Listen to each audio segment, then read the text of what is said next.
5 metri de mașină, 2 tone și 800 și un ecran înăuntru cât un bagaj de mână la o cursă low cost.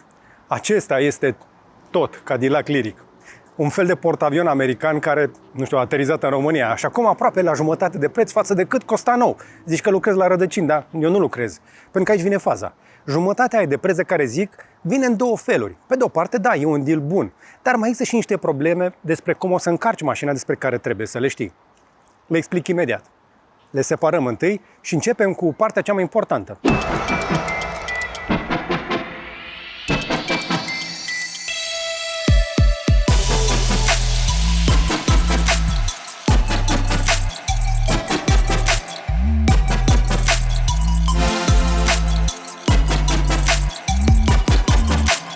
Salutare tuturor și bine v-am regăsit la testul nostru așadar cu Cadillac Lyriq, o mașină pe care am umplut-o cu bagaje, am alergat-o la viteză pe autostradă, am stat în coloană pe DN1 și acum revin cu un review cât pot eu de onest. Și cu lucrurile care m-au dat pe spate, dar și cu cele care m-ar face să zic stop înainte să scot banii din buzunar. Pentru că mașina pe care o vedeți e adusă oficial încă o dată prin cei de la rădăcini, care zic ei sunt singurul dealer Cadillac autorizat din România. Ține minte cuvântul oficial că revenim un pic mai încolo la el, că o să conteze. Dar, de ce contează totuși chestia asta? De ce vă vorbesc despre Lyriq exact acum? O mașină pe care o vedeam prin America? Pentru că s-a întâmplat ceva interesant pe piață. Acum un an, un Cadillac Lyriq de felul ăsta era o apariție, o mașină cu o istorie întreagă, care a durat foarte mult până a venit la noi.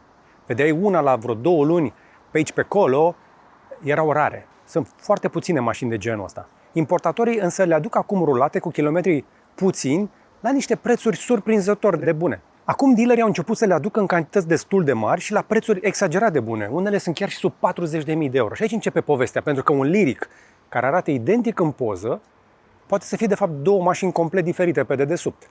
O mașină pe care o să o conduci liniștit 5 ani și una care te lasă în parcare la prima stație de încărcare.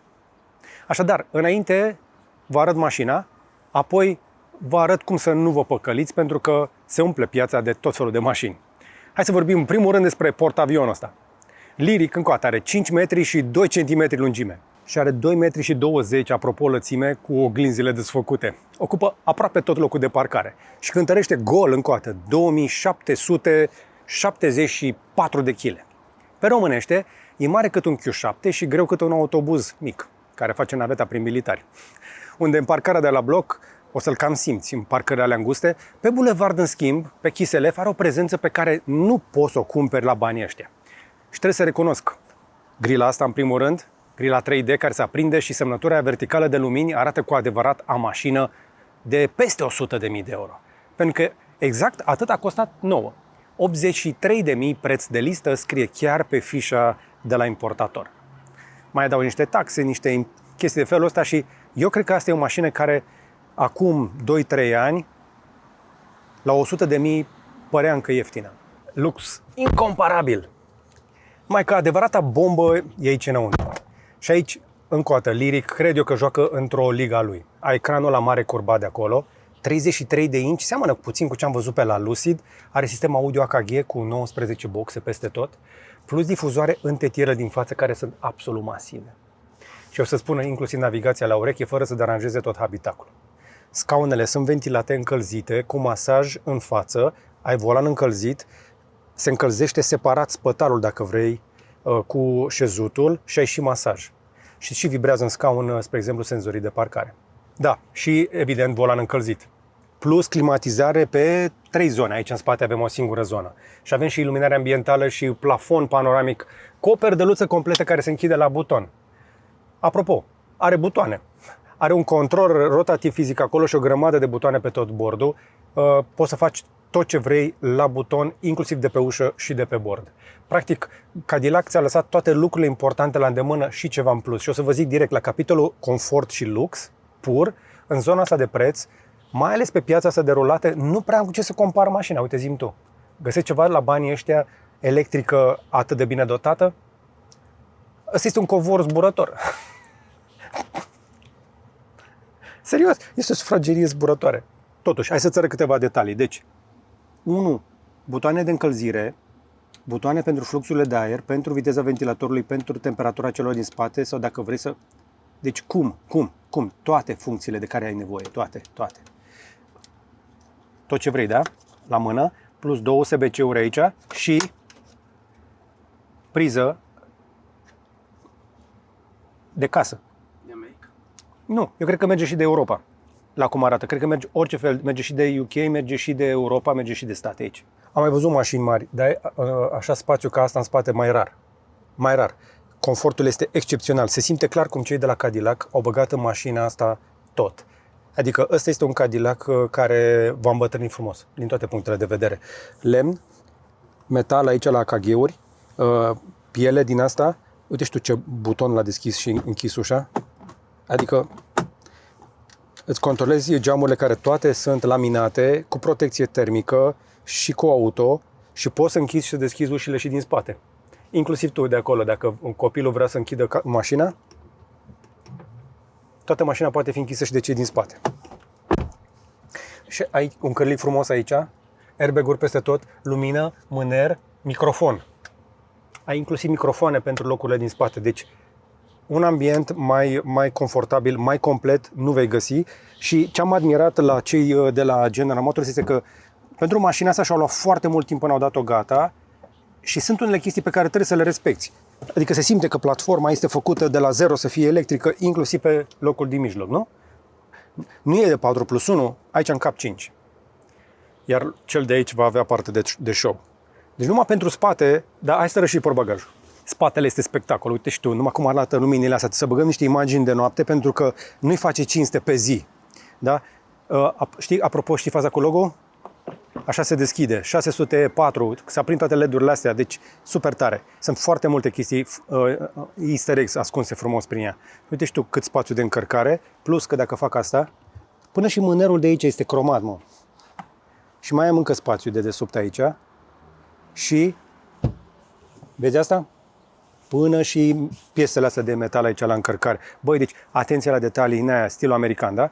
Și aici am priză de 12 V în portbagaj și butoane ca să rabatez scaunele de aici, ca să pot să încarc orice, pentru că eu am încărat și chestii mai mari, dar nu o să vă zice că mi-e rușine.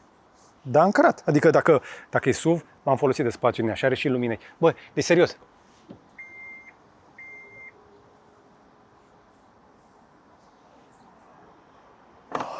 Zece secunde.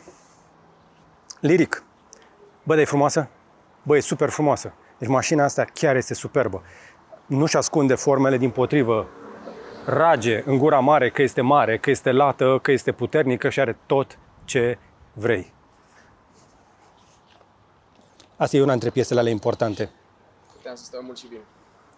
L-ai fi căutat, nu? L-am căutat, nu că l-aș. Butonul este ascuns aici și când apeși pe logo, la fel ca în spate, îți apeși pe logo ca să ai contact cu marca și aici e conectorul CCS. Mare atenție că aici este cheia. Noi în Europa avem un anumit tip de conector CCS, în Statele Unite este un alt tip de CCS. Nu o să intru foarte multe detalii, mai nou americanii trec la NACS, care a fost North American Charging, inventat de Tesla și l-au preluat toți. Și pe aia ca să-l închizi și ca să deschizi, pe aia ca să închizi și pe aia ca să deschizi și după aia ca să închizi. Mai frumos ca la Porsche? Hai totuși să vedem dacă există ceva sub...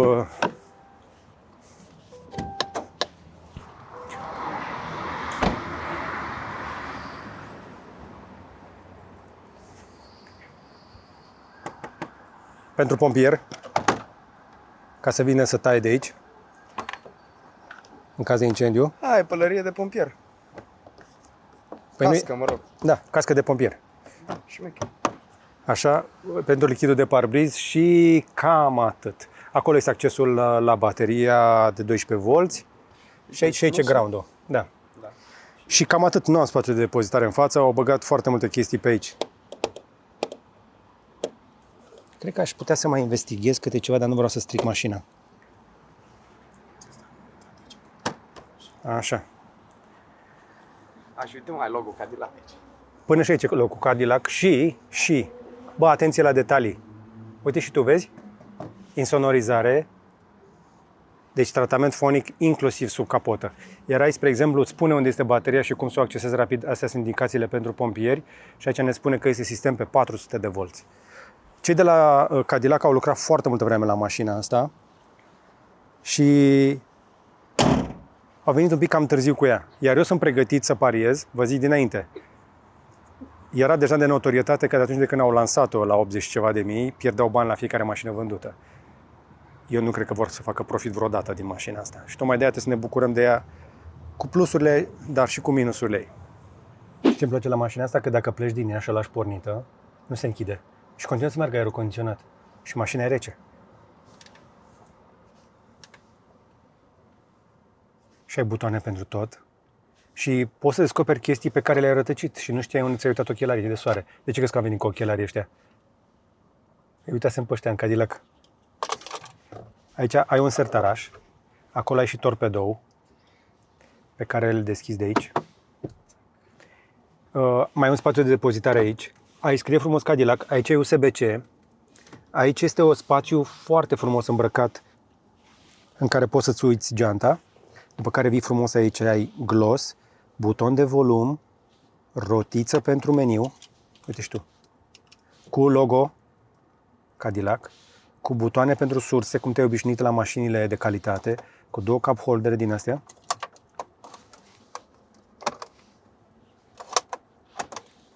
Cromat frumos. Băi, deci nu s-a făcut rabat la absolut nimic. Și la pies de rezistans, încărcător wireless, îți pui telefonul frumos aici sau ai USB-C aici, USB-C acolo, USB-C aici, 12 volți. Toate USB-C-urile din mașina asta, toate funcționează și pentru Android Auto și pentru CarPlay. Nu sunt doar pentru încărcare, le-au făcut toate într-un singur hub. Chestia asta arată o atenție la detalii genul ăsta, te vezi? Aici este metal. Unde pui mâna, unde iei contact cu mașina, metal, uite și tu. Cum le-a zis la chestiile astea Luci Popa? Știi cum le-a zis? Sfârcuri. Și uite-te un pic pe ușă la butoanele alea. Poți să închizi, să deschizi, să controlezi fluxurile de aer. Chestiile astea costă. Uite-te pe ușă. Butonul ăla rotund, ăla este pentru a-ți regla partea lombară și să activezi masajul, pe care o să-l vezi aici pe ecran. Poți să vezi ce fel de masaj, dacă vrei lombar sau doar să se ruleze. Poți să controlezi intensitatea și poți să-ți umfli sau, dacă nu, partea de lombar. După care ai 3 butoane. Din nou, să-l citesc pe Luci, mi-a plăcut foarte mult TikTok-ul lui. La Cadillac Lyriq e ceva ce n-am mai văzut de foarte, foarte mult timp. Avem așa, buci reci, buci calde, dar dacă nu vrei buci calde, ai opțiunea de spate cald. Deci, practic, îți încălzește spatele, dar bucile rămân reci. Acolo îți reglezi pe 3 trepte ventilația cu răcire. Ai încălzire pentru șezut și pentru spinare, deci pentru buci calde. Cum? Poți să-ți alegi doar la spate sus sau pe amândouă. Exact. Și așa am și eu. Și pasagerul din dreapta față poate să încuie, să descuie toată mașina. Corect. Nu se știe unde ajungi. Iar pasagerul din față are mâner, sus. Nu, ăla e acolo, ca într-o mașină americană. Ai o oglindă fără ramă și o chestie absolut unicat. Vezi, nu? Am mai văzut eu la alte mașini. Da, așa Nu ceva. știam că nu, era mai mare. Asta ca să vezi efectiv partea de jos, da? Deși ai cameră și aici. Poți să vezi camera și în mașină. Ai sistem de parcare asistată. Nu l-am încercat, recunosc. N-am avut încredere neapărat în el, dar sistemul de camere chiar arată ok. Iar aici o chestie pe care mi-aș dori și pe mașinile europene, butoane pentru mai multe garaje. Poți să controlezi garaje. Să închizi, să deschizi poarta. Poate am deschis unul în America. Aici, practic, e o telecomandă băgată acolo unde trebuie, pentru că, uite, vezi, telecomanda asta a mea, Da. băgată, știi? Și nu îl pierzi niciodată. Ia apasă să vezi ce se întâmplă. Apasă aici. Ia. Așa ar trebui să se întâmple. Apoi, ți-am zis că bordul ăsta seamănă cu ăla de la Lucid? Nu are același soft și sunt încă niște chestii care mie mi se pare că sunt un pic ciudate. Rulează Android 14, am încercat să mai verific niște lucruri, Google Assistant nu face nimic. Equalizer. Sorry, I don't understand. Nu am reușit să setez sunetul. Vreau să mai tai din bas, are mult bas AKG, dar aici poți să vezi tot felul de informații. Sunt câteva chestii. Softul în sfârșit merge, da? Poți să schimbi modurile de condus. În cea mai mare parte a timpului o să conduci pe tur, dar mai este Sport, Snow Ice sau My Mode, în care poți să faci volanul mai tare sau mai moale, cât de mult să răspundă frâna, accelerația și sunet. Dar o să-ți arăt în mers că poți să frânezi cu degetul aici, tragi pe chestia asta și faci și mai multă regenerare. Lemn, butoane, ecrane, tot ce vrei. Dar când ajungi la volan, băi nene, uite și tu, pe partea stângă am o manetă cu atât de multe funcții, mi s-a făcut dor de butoane. Deci aici, dacă vreau să spăl geamul, aici să semnalizez, să dau flash-uri, pot să dau flash-uri la, știi? Și pe spate, dacă vreau să controlez pentru geamul din spate, am manețele de care pot să trag. Asta este un senzor absolut infect care tot timpul îți urmărește ochii, dacă nu ești atent, te ceartă. Iar aici este o manetă pe care dacă tragi așa nu pleacă nicăieri. Dacă vrei să dai în spate sau în față, nu pleacă nicăieri. Trebuie să tragi la tine și în jos sau să tragi la tine și în sus ca să schimbi. Sau să ții apăsat pentru a parca, dacă vrei să pleci de pe loc. Și apoi mai am și aici butoane pe care, sincer, nu am ajuns să le folosesc. Aici pe stânga am chestiile de cruise control, volan încălzit și dezactivarea pilotului automat, ca să poți să o pui să țină viteza no matter what. Mă enervează când sistemele astea de navigație asistată pur și simplu îți reduc viteza la 20 la oră, că i s-a părut că a fost un indicator stupid. Iar pe partea asta la altă ai sursele din nou pe care le-am și aici, aceeași chestie, pe care poți să le schimbi și de aici. Deci de aici. Deci aici schimb sursele aici, schimb sursele aici, schimb sursele și aici. Controlez volumul de aici, controlez volumul de aici. Aici nu. Era cât paci. Mai sunt totuși niște chestii. La Vehicle Status am informații destul de puține, iar la Energy Info cam așa arată eficiența energetică. Nu pot să văd consumul pe modelul european. Pot să văd kilometri la kWh în sistemul metric, dar nu pot să văd kWh la 100 de kilometri. Trebuie să obțin un fel de 20 din chestia asta. Aici am 20 de kWh la 100 la partea de navetă. Exact cum ți-am zis că ăsta e consumul real. Dacă vreau să-l văd, mai aici. Am touch pe ecranul ăsta, separat de ăsta de aici. Aici nu am touch, dar am touch aici. Deci o singură fâșie, atât de multe ecrane și din nou pot să trec aici printre... Uite, vezi, pe ultimii 17.000 de kilometri a făcut consum de 25. Asta e consumul ei real pe 17.000 de kilometri de când e prin România. În ultimii 1.200 de kilometri a consumat un pic mai mult pentru că am alergat un pic ca să vedem de ce este în stare. Sau poți să-l stingi așa și de aici poți să controlezi luminile. Dacă nu știi că aici sunt luminile, nu știi cum să ajungi la ele. Deci nu știi, luminile sunt doar aici. Deci nu ai un buton pentru lumini. Mai am și funcție de auto-hold care nu funcționează pentru că mașina e în mod electric, va fi tot timpul pe auto-hold. Deci o grămadă de chestii. Și toate butoanele trebuie să fie cu intenție. Sunt chestii pe care să apeși mai convingător. Dacă vrei să o oprești, să ți apăsa mai lung. Dacă nu apeși, nu se oprește. Dacă nu ți-a apăsat lung, nu pornește. Dar are CarPlay. Și mi-ar plăcea, apropo, că au anunțat și Google și Apple că vor vor face freeform la ecranele lor, să am pe tot ecranul. Îmi place chestia asta, cum se mișcă. E ok. Da. Că de fapt asta mă interesează. Deci, dacă aș fi luat acest Lyriq din state la momentul lansării, aș fi fost foarte frustrat. Astăzi, după toate cărpelile de software, e mai bun. Mașina asta este un spectacol, da? Este o sufragerie. De foarte multe ori o să trezești, așa, bun. De foarte multe ori o să trezești că ajungi acasă și că mai stai un pic în mașină. Pentru că e liniște. Pentru că este confortabil, pentru că ai sunet, că poți să stai la telefon, nu te deranjează nimeni, nu te aude nimeni. Știi? N-ai pățit? Nu trebuie să recunoști. Dar asta este o mașină care, într-adevăr, este o sufragerie. Uite, știu de câte ori să învârt volanul. Știi faza? Ai văzut faza asta? Da, mi-e place. Îți place? Da. Că unghiul de bracare bun. Are un de bracare bun, dar trebuie să învârți mult de volan și un volan mare. Asta este sunetul când pleacă, destul de discret.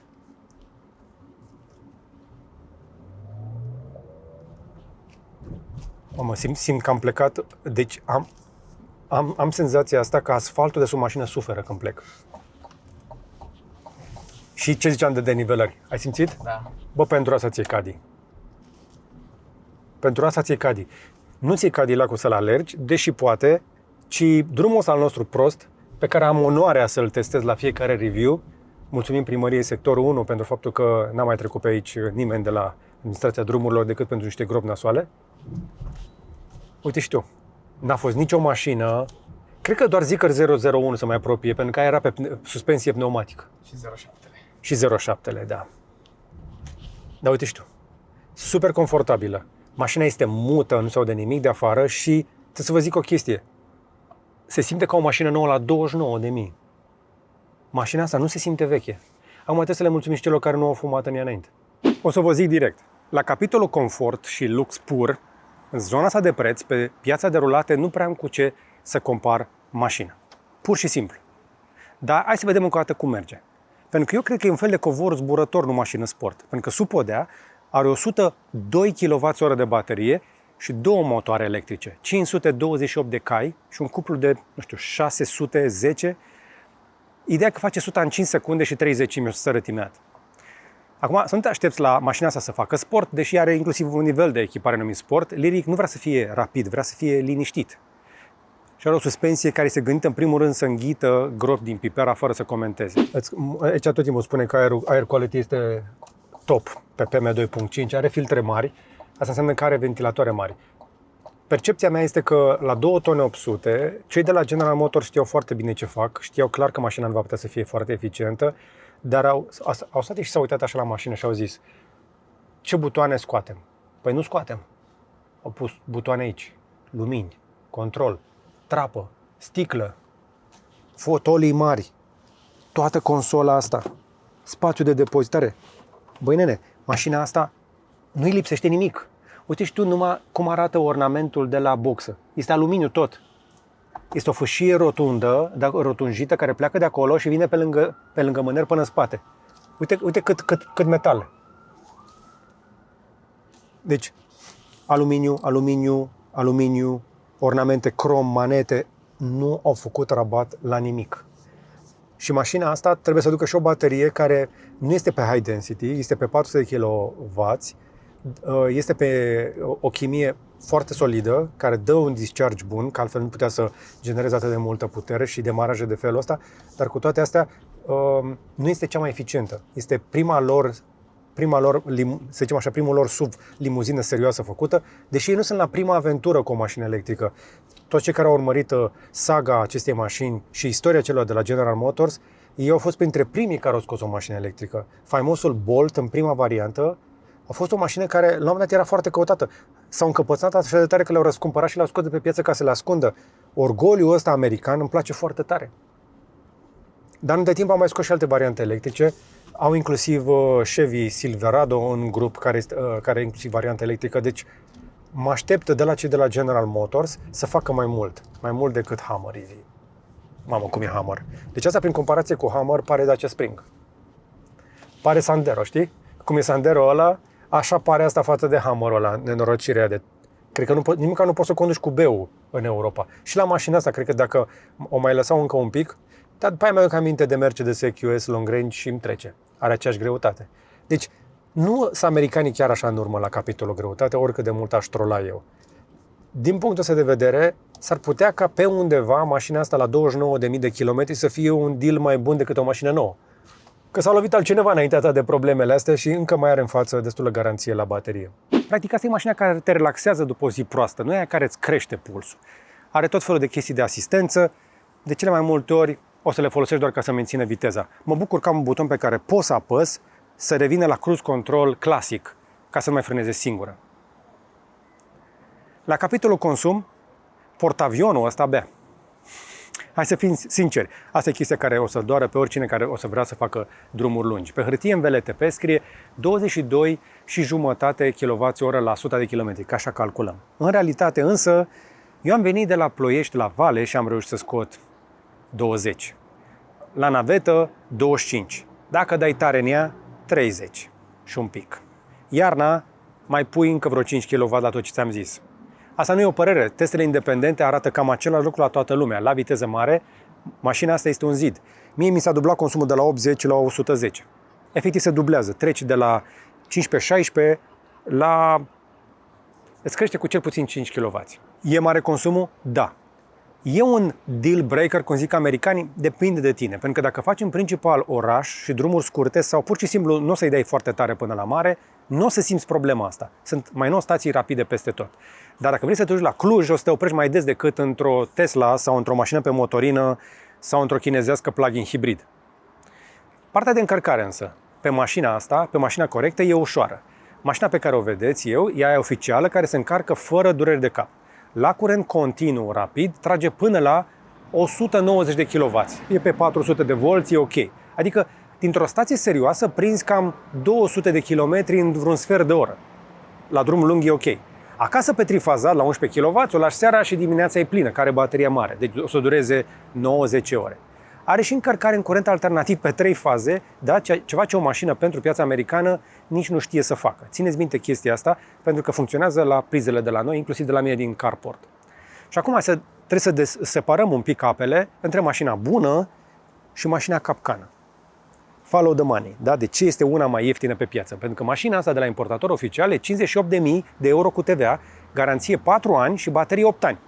Preț de listă 83.000. Deci este un deal. La bani și încoate, este incomparabil. Și pe lângă ea, pe net, totuși mai vezi liricuri la 40 ceva de mii, aceiași kilometri, aceeași poză, diferență de 10-15 mii de euro. Întrebarea corectă nu e cum e ăla așa de ieftin. Întrebarea e ce lipsește la banii ăia. Ce au tăiat? Follow the money, da? Diferența aia de preț nu e un cadou. Nu e o șmechire, n-a reușit cineva să combine ceva, e ceva ce nu vezi în poză. Capcana e ce nu se vede în poză și aici trebuie să fiu cât se poate de critic. Multe din liricurile ieftine sunt aduse direct din state. Mașini rămase pe stoc de pe la tot felul de rentă caruri, mașini făcute pentru piața americană. Și asta e o bubă tehnică care s-ar putea să strice după toată experiența. Mașina americană are alt port de încărcare, cum ți-am arătat. Ăla este CCS1. Europa și, deci toate stațiile din România merg pe CCS2. Două mufe diferite nu se potrivesc. Ce înseamnă chestia asta concret? Că la stația aia rapidă de pe autostradă, când te duci la Cluj, unde tu vrei să încarci un sfert de oră, cum ți-am zis mai devreme, mașina americană nu se cuplează. Nu există un adaptor serios, sigur și omologat. Mai există tot felul de combinații, dar nu-ți garantează nimeni că o să meargă. La curent alternativ însă acasă, cu un adaptor, poți să te mai chinui și o rezolvi. Deci, trebuie să știi la ce te bagi. Dar mașina americană încarcă monofaza, deci undeva pe la 7 kW în cel mai bun caz. Adică aproape jumătate din viteza pe care ți-o promite broșura europeană. Acel 11, 22 de kWh de care poți să-l mai obții la anumite stații, uiți de el pe varianta de stat. Aia scoate maxim 7 pe priză.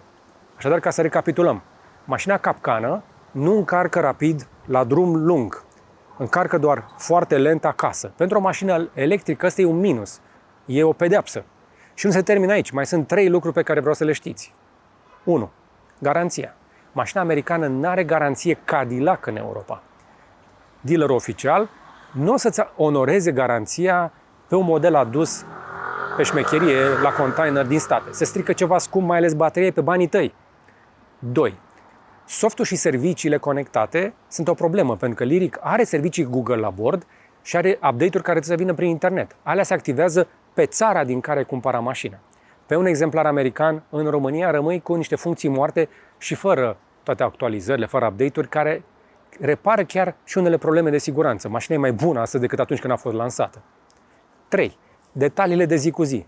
Bordul în mile, nu în kilometri, faruri reglate pentru sensul de mers american și hârtiile de omologare, care la matriculare o să-ți dea multe bătăi de cap și costuri în plus.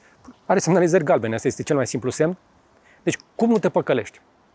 Foarte simplu, ține minte, așadar, 5 lucruri. Cauți portul de încărcare fizic, trebuie să fie ăla european, da? Te uiți la bord să aibă o opțiune de kilometri. Ceri COCU, adică certificatul ăla de conformitate european, la asta mă refeream, și verifici care servicii conectate la bord active în România. Și întrebi negru pe alb, cine îți dă garanție dacă pică ceva? Dacă vânzătorul se bâlbâie și încearcă să-ți dea o variantă, ai răspunsul de ce mașina aia este așadar mai ieftină. Pentru că nu toate importurile sunt rele, sunt și exemplare europene corecte aduse, spre exemplu, din Elveția sau Germania la preț bun. Dar le deosebești doar dacă pui întrebările alea de mai devreme. Altfel, o să dai 10.000, poate mai puțin azi și o să plătești după aia nelimitat la nervi. Bun, cât mai sunt la un semafor, hai să mă plâng un pic de soft. Hai să intrăm în softul mașinii. Asta este softul mașinii. Nu găsești nimic în softul mașinii. Pentru că dacă încerc să mai caut chestii, aici este partea de, habar n-am, niște un dashboard, dar dacă vreau să mă duc pe surse, ok, astea sunt sursele, cum schimb calitatea muzicii, nu pot. Asta este navigația mașinii, care este pe Google Maps, apropo. Asta este singura chestie bună, cu adevărat nativă, atunci când merge. Acum aș caută GPS-ul. Noroc că am CarPlay. La un moment dat a văzut GPS-ul în România. O să-l recupereze. Încă n-am găsit GPS-ul, încă mai caută. Deci, mai are mici bug-uri Dar interfața asta pe tot ecranul arată foarte fain. Vezi? Și ce ziceam de conectivitate are 4G-ul ei, nu este al mașinii.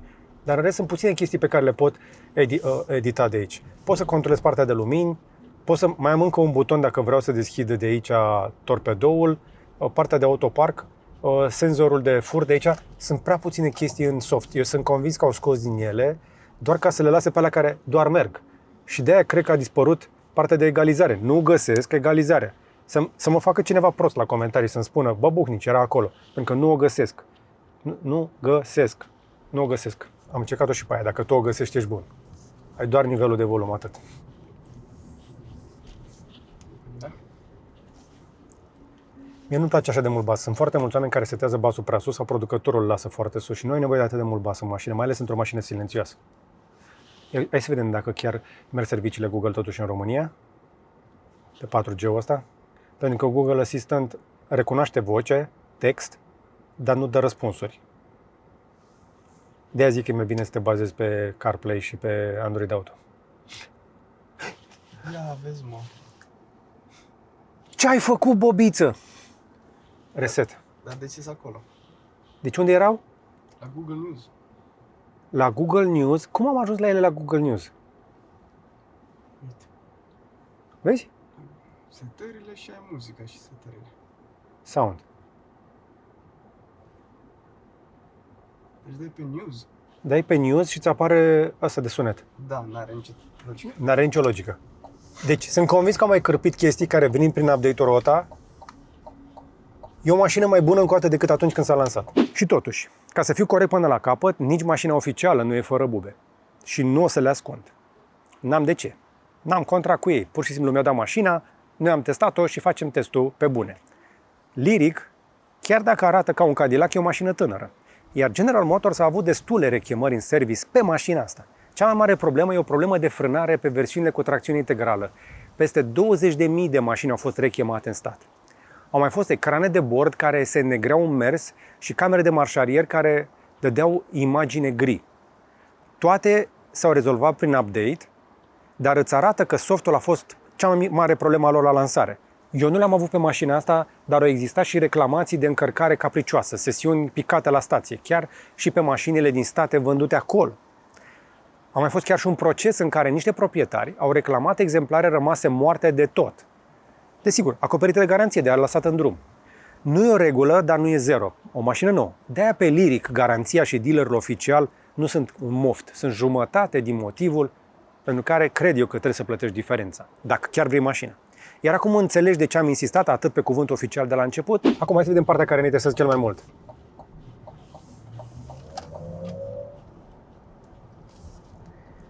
În mașina asta te simți așa un fel de Jean-Luc Picard. Simți? Când zici engage. Indiferent câți cai o să zic, în mașina asta apar mai mulți. De ce? Pentru că fiind o mașină atât de grea, pare neverosimil cum face 100.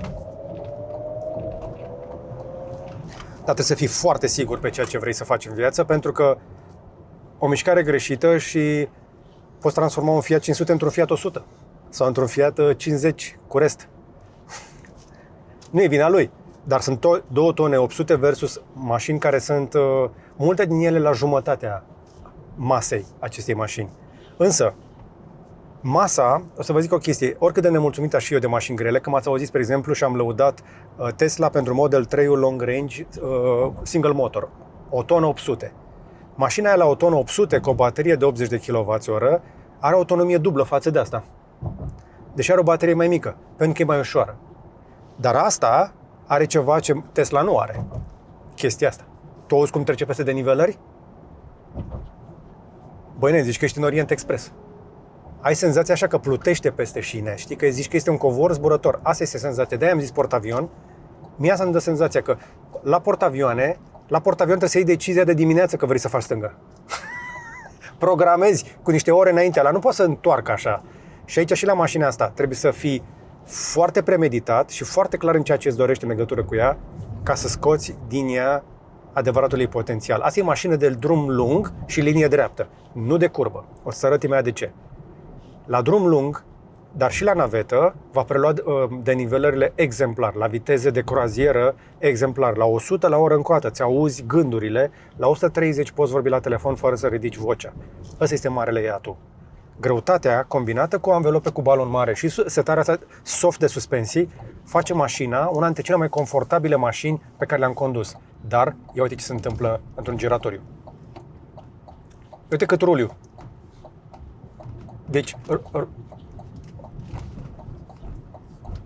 acum, faptul că sunt într-o mașină electrică cu două motoare, aș vrea să fac asta până vomită. Care centru de greutate jos? Simțeam că mă aruncă. Ai simțit cum te arunca? E mașină mare, grea, dar este și puternică. Și tocmai de aceea ajung la viteză de croazieră, faci o depășire sau pur și simplu sprintezi atunci când simți tu nevoia. După care, dacă nu stai corect în bandă, se întâmplă ceva foarte interesant. Tu ai simțit vibrația în scaun? Da, și m-am speriat prima oară, ce se întâmplă. La un moment dat bingănea. După care n-am mai bingănit, nu știu pe ce am apăsat, s-a hotărât să vibreze. Mașina asta, când vrea să te notifice, să te atenționeze în legătură cu orice fel de... că nu ești atent la volan, că dai cu spatele și simți ceva senzorii de parcare, îți vibrează în scaun. Și vibrează pe intensități diferite. Și poate să vibreze puțin sau poate să vibreze foarte insistent. S-ar putea ca unii să vibreze insistent cu premeditare. Și stânga și dreapta. Și în stânga și în dreapta, da, sunt mai multe vibratoare în scaun. Eram, ce se întâmplă? De ce vibrează scaunul? Cadillacul ăsta are vibratoare în scaun.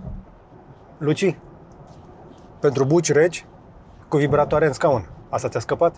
Și mașina asta e mai mare decât Cayenul din spate. Eu te știu. Deci, trebuie să fii conștient că atunci când vei conduce mașina asta, ești o armă mortală pe stradă. Trebuie să fii conștient că ai exagerat de multă putere pentru un vehicul care trebuie să transporte oameni. Din punctul meu de vedere, e valabil pentru toate mașinile mai puternice de 300 de cai. Acum câțiva ani, 200 de cai putere însemna că ai un hot hatch. Da? La 500 de cai era supercar, la 1000 de cai era hipercar. Și noi am testat mașini de 1000, vreo 2-3 bucăți în ultimii 2 ani, pe care le poate conduce și un începător cu permis de categoria B. Deci, dacă ți iei o astfel de mașină, părerea mea este că ar trebui să știi ce faci, să știi de ce ți-o iei. Cu toate astea, oricât de mult aș comenta, parcă aș lua totuși asta în loc de aia. SQ7 TDI? Există SQ7 TDI? Se pare că există. 4. Cum? 4. 4, da.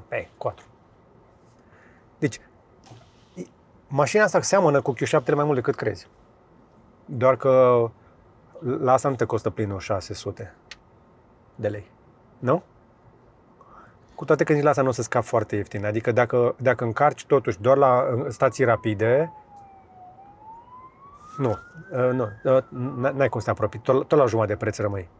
Deci dacă te duci cu consumul la 30 de kWh și faci 300 de kilometri, o să te costă un plin la o stație rapidă 250 de lei.